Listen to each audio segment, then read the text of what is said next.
తిరుమల శ్రీ వెంకటేశ్వర స్వామి వారిని చిల్కూరు బాలాజీ ఆలయం ప్రధాన అర్చకులు సిఎస్ రంగరాజన్ దర్శించుకున్నారు. వీఐపీ విరామ సమయంలో మిత్ర బృందంతో కలిసి స్వామివారి సేవలో పాల్గొని మొక్కులు చెల్లించుకున్నారు.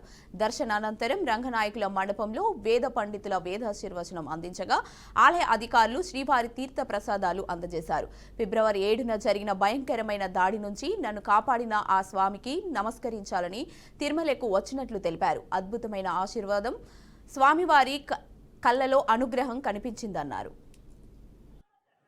మొన్న ఫిబ్రవరి 7వ తారీఖు నాడు నా మీద జరిగినటువంటి భయంకరమైన దాడి నుంచి నన్ను కాపాడినటువంటి ఆ స్వామివారి పాదపద్మాలకి ఒకసారి నమస్కరించాలని మనసులో కలిగింది కాబట్టి ఇవాళ స్వామివారి దర్శనానికి వచ్చాను.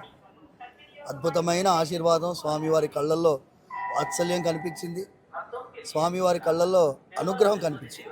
బిఆర్ నాయుడు గారి ఆధ్వర్యంలో ఉండేటటువంటి ప్రస్తుత బోర్డు వాళ్ళని అభినందిస్తూ చాలా జాగ్రత్తలు పాటించాలని ప్రార్థిస్తున్నాను.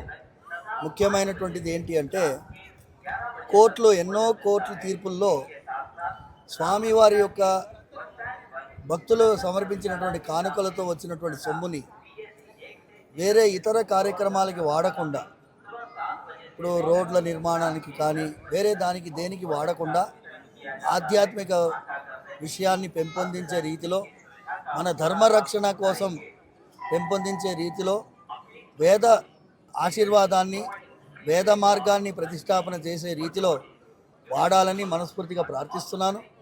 అక్కడక్కడ దేవాలయాల్లో ఉండేటటువంటి